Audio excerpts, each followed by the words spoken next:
चालू है गया। अब काट दियो स्टार्ट करा जाए। हम लोगों को पढ़ना क्या है? संयुक्त अथवा यौगिक सूक्ष्मदर्शी। अब ये संयुक्त अथवा यौगिक सूक्ष्मदर्शी होती क्या है, क्या करना है? तो हमें सबसे पहले इसके विषय में जानना पड़ेगा कि संयुक्त अथवा यौगिक सूक्ष्मदर्शी है क्या। अभी तक सबसे पहले आप लोगों ने पढ़ा था क्या? सरल सूक्ष्मदर्शी, जिससे हम अपने पास रखी हुई छोटी वस्तुओं को आवर्धित करके इस संयुक्त सूक्ष्मदर्शी या यौगिक सूक्ष्मदर्शी का क्या उपयोगिता है कि उन छोटी से छोटी वस्तुओं को कई गुना ज्यादा आवर्धित करके देखा जा सकता। बात समझ में? तो यह हमारा क्या है? सरल सूक्ष्मदर्शी यौगिक सूक्ष्मदर्शी का क्या है? कार्य। अब यौगिक सूक्ष्मदर्शी बननी कैसे होती है, हम लोग सबसे पहले इसके विषय में जानते हैं। यह हमारा यौगिक सूक्ष्मदर्शी का क्या है? जो किसमें यह एक बेलनाकार धातु की क्या होती है? नली। क्या होती है? धातु की एक बेलनाकार क्या होती है? नली होती है, जिसमें दो लेंस लगे हैं। एक लेंस इसमें से छोटा होता है और दूसरा लेंस इसमें क्या होता है? जो छोटा लेंस होता है उसका नाम होता है अभिदृश्यक लेंस। कौन सा लेंस? अभिदृश्यक। और जो ये हमारा बड़ा वाला लेंस होता है उसको बोला जाता है नेत्रिका। क्या बोला जाता है? अभिदृश्यक को हम लोग ओ से भी लिखते हैं और नेत्रिका को किससे लिखते हैं? ई से। किससे लिखते हैं? अब इसे वो से क्यों लिखा जाता है और इसे ई से क्यों लिखा जाता है? उसके पीछे रीजन क्या है? तो ओ मतलब होता है ऑब्जेक्ट। क्या होता है?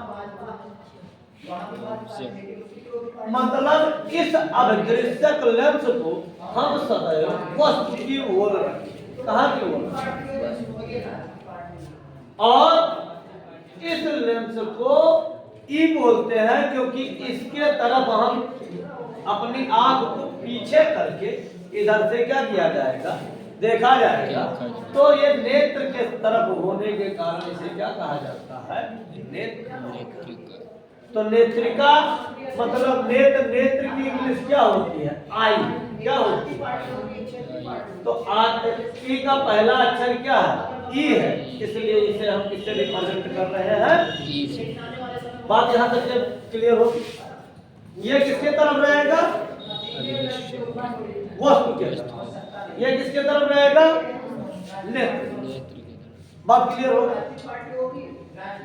अब इसको हम लोग पहले व्यवस्थित करने चाहिए। कैसे व्यवस्थित किया गया हो? तो स्टार्टिंग में हुआ क्या होगा? पहले ये आई पाई थोड़ी ना लगाई गई। तो पहले हम लोग रख के सेट किए होंगे कि क्या परिवर्तन होता है किसी वस्तु को दो लेंसों की जिनकी अलग अलग फोकस दूरियां हो, उनसे देखने पर हमें कोई चीजें कैसे दिखाई देती। तो उसके आधार पर हमने देखा होगा कि कैसे आवर्धित हो रहा है, कितना गुना ज्यादा आवर्धित हो रहा है। उस आधार पर हमने क्या किया? इसको व्यवस्थित किया होगा। तो जब हम लोग व्यवस्थित करने का क्या लिया क्रम, तो पहले बड़ा रख के देखा गया होगा, फिर छोटा, तो उतना बढ़िया स्पष्ट चित्र ना बना होगा। फिर हमने छोटे बड़े को आगे पीछे करके देखा होगा। जब ये हमारा बिल्कुल एकदम से सेट हो गया कि ये बहुत ठीक पोजीशन पे है, उसके बाद में हमने इसके ऊपर क्या कर दिया? बैंडेज वगैरह नली लगा दी कि ये कभी इधर उधर, और फिर उसका नाम हमने क्या रख दिया? यौगिक सूक्ष्मदर्शी। क्यों? क्योंकि हमने जोड़ दिया। किसको जोड़ा? दो लेंसों को जोड़ा। तो जब दो लेंसों को हमने जोड़ा तब इसका नाम क्या पड़ गया? यौगिक सूक्ष्मदर्शी। बात क्लियर हो गया? यौगिक क्यों पड़ा? इन दो लेंसों को, योग मतलब होता है जोड़ना। जब दुई या दुई से अधिक, आप लोग और सारे देखेंगे कि जिसमें कई लेंसों के प्रयोग हो रहे हैं, तमाम ऐसे इंस्ट्रूमेंट आ रहे हैं, तो उनको भी किसके श्रेणी में रखा जाएगा? यौगिक। अगर अकेला प्रयुक्त हो रहा है, चाहे उत्तल चाहे अवतल जो भी उसको हम सरल नाम देंगे कि सिंपल है, अकेले। लेकिन अगर दो या दो से अधिक लोगों से जुड़ गए तो उसका नाम क्या पड़ जाएगा? योगी। योगी का मतलब समझ में आया कि जब दुई या दुई से अधिक चीजों का मेल हो गया हो तो उसे क्या कहा जाएगा? योगी। अगर कोई चीज अकेला है तो उसे क्या कहा जाएगा? सिंपल। इस प्रकार से यह हमारा क्या बन गया? अब हम इसकी संरचना की बात इधर आकर के करते हैं। इस लेंस को हमने पहले रख लिया और इस लेंस को हमने कहाँ रखा? इसको कैसे समायोजित किया जा रहा है? यह आपकी क्या होती है? एक देखो, ये आपको पतला लेंस दिखाई दे रहा है। कौन सा लेंस? पतला है, छोटा है। और ये एक आपको देख रहे हैं, ये एक नली की बात है। इसके ऊपर आप अंदर की देखें तो ये खांचा बना हुआ है। यहाँ पर दंडुर दंड चक्र दोनों तरफ होते हैं, जिससे हम लोग क्या कर सकते हैं? इनको आगे पीछे करके क्या कर सकते हैं? घुमा सकते। ऐसा क्यों किया जाता है? तो आप लोग जो ये नेत्रिका होती है, नेत्रिका में फोकस पर एक क्रॉस बना। क्या बना? क्रॉस, जो किसी को दिखाई नहीं देता है, लेकिन जब हम अपनी आंख से उस पर फोकस करते हैं तो सिचुएशन कौन सा क्रिएट हो जाता है कि कहां पर चीजें स्पष्ट दिखाई दे रही है। अगर क्रॉस जहां पर बनेगा वही की चीजें हमें क्या होगी? स्पष्ट दिखाई देगी। और वो निशाना हमारा बिल्कुल वहीं पर लगता है। आप लोग पिक्चर वगैरह में अक्सर देखे होंगे कि बंदूक से गोली दूरदर्शी वाले से लगाते हैं, तो आप देखो अगले वाले पर जिस पर निशाना लगाना होता है उसके खोपड़ी पर मारना होता है, तो इस प्रकार से एक क्या आ जाता है? सिग्नल। और ये ऐसे ऐसे ऐसे इस तरीके से शो होगा। ये रेड ही आपको दिखाई देगा वो पिक्चर में। ये पॉइंट जहां पर होता है बंदूक से निकलने वाली गोली उसी पार्ट को, उसी पॉइंट को इंगित करती है। तो जब इस चित्र से देखा जाए तो ये क्रॉस जब इस स्थान पर हमें जब तक दिखाई नहीं देगा तब तक हमें वस्तु का स्पष्ट पृथ्वी में दिखाई नहीं देगा। इसलिए हम इसको इस प्रकार से क्या करेंगे? व्यवस्थित करेंगे कि क्या सिचुएशन हो जाए कि हमारा वस्तु का जो प्रतिबिंब है वो बिल्कुल किस पर है? क्रॉस। वो कैसे होगा? तो ये किसके सहायता से? दंडुर दंड चक्र के सहायता से क्या होगा? हम इसको आगे पीछे। बात क्लियर हुई? क्यों किया जाता है? तो वस्तु का प्रतिबिंब कहां पर बने? क्रॉस तार पर। मान लो इधर कोई वस्तु रखा हुआ तो ये क्रॉस तार पर ही क्या हो बने। अगर नहीं होता है, आप लोग सूक्ष्मदर्शी जैसे मोबाइल वगैरह ले जा रहे हैं कहीं दुकान पर बनवाने के लिए, तो तमाम जो होते हैं वो क्या लिए रखते हैं? माइक्रोस्कोपिक उनके पास भी होता है। उसमें देखो वो आगे वाले सिस्टम को आगे पीछे ऐसे नीचे वाले लेंस को कर करके कहाँ पर रखते हैं? तब तक जब तक वो क्रॉस वाला तार किस पर न जाने लगे, जिस वस्तु को हम देखना चाहते हैं। जैसे बहुत सारे अच्छा यूज क्यों हो? क्योंकि आप देखते हैं बहुत सारे इंस्ट्रूमेंट होते हैं बहुत छोटे छोटे होते हैं, जैसे मोबाइल के पार्ट है, अब उसमें कोई तार है क्या करना है तो आँख से स्पष्ट दिखाई नहीं देता। कहाँ पर निब लगा दिया जाए तो रखना दूसरे का कि पेज खत्म हो जाए। तो इसलिए हम इसी की सहायता से क्या करते हैं? इस रेड पॉइंट वहां पर जाकर के पड़ती है तो वो चीज हमें स्पष्ट दिखाई देने लगता है और हम उसको क्या करते हैं? सही कर लिया। तो ये कब वस्तु हमें दिखाई देगा? जब क्या हो? वो क्रॉस तार जो हो जो किस पर पड़े? वस्तु। तो इसलिए किसकी सहायता से यह सिद्ध किया जाता है? दंतु दंड चक्र। बात समझ में है? फिर इसकी अगली कंडीशन क्या होती है? जब ये हम लोग सेट कर लेते हैं तो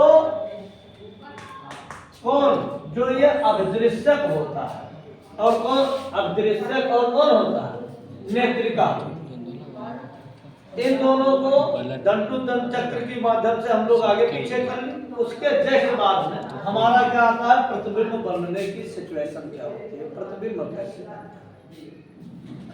तो प्रतिबिंब बनाने के लिए हम इन दोनों लेंसों को अलग अलग,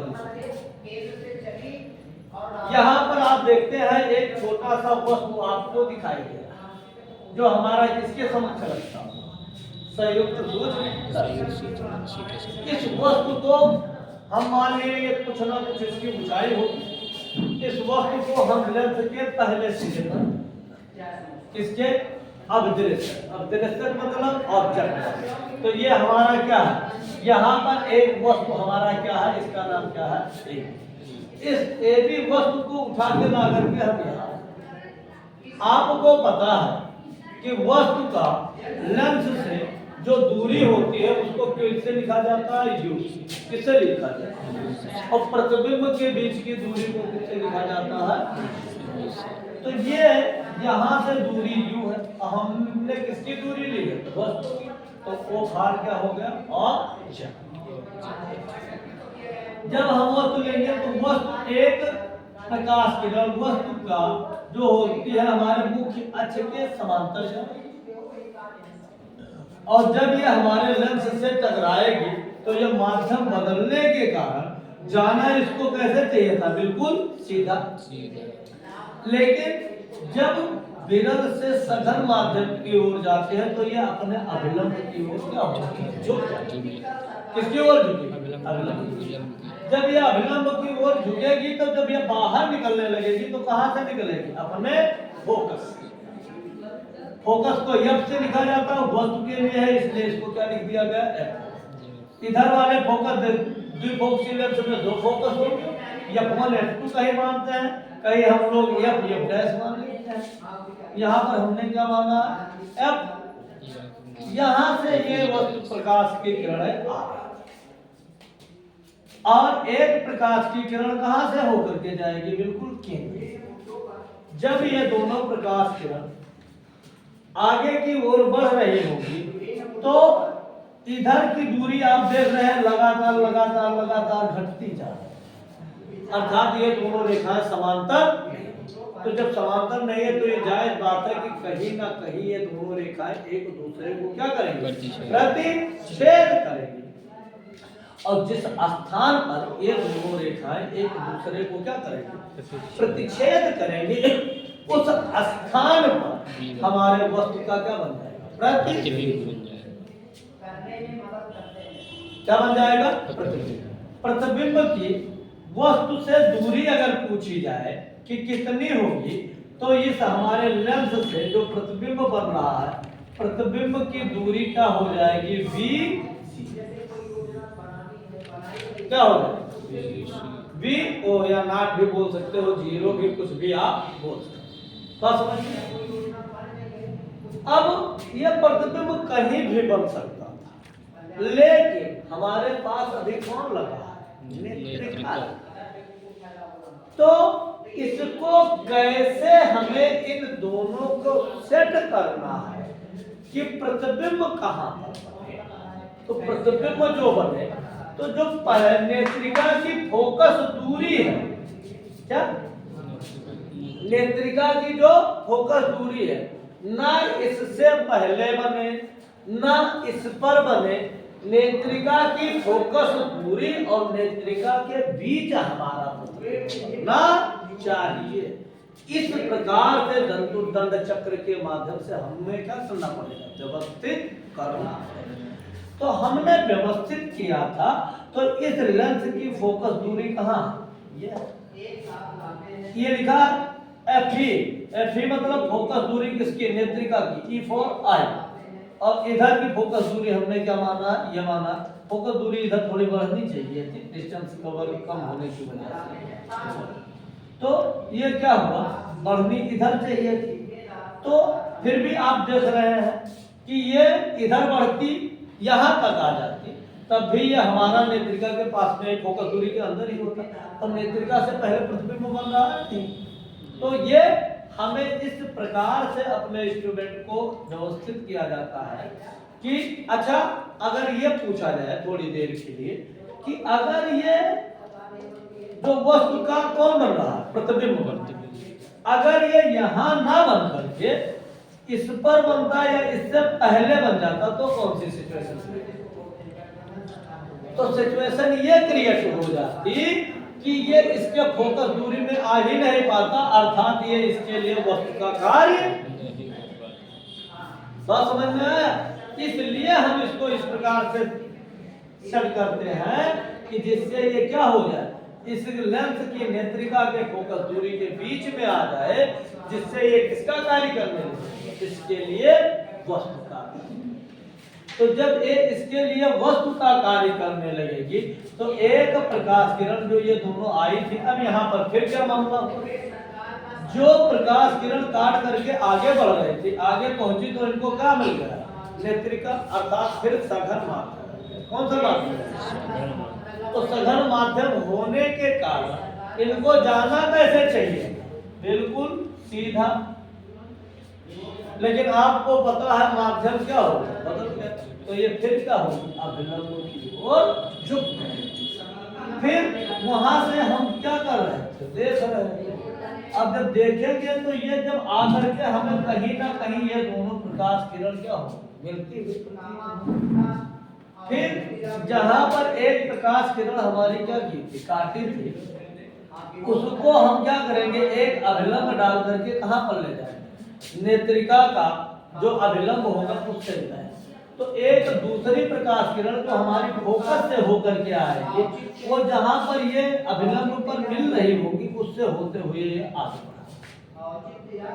एक प्रकाश किरण ये हमारा केंद्र से बिना विचलित हुए सीधा आएगी और ये सारी रेखाएं एक बिंदु पर कहीं ना कहीं क्या करेगी, काटेगी। ये कहां पे काटेगी, तो ये हमारी स्पष्ट दृष्टि की न्यूनतम दूरी d और अनंत के बीच।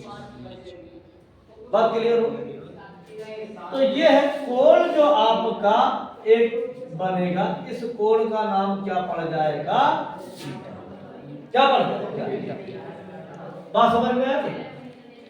अब हम लोग कैसे डेरिवेट किया जाएगा इसके विषय में हम लोग आगे बढ़ेंगे।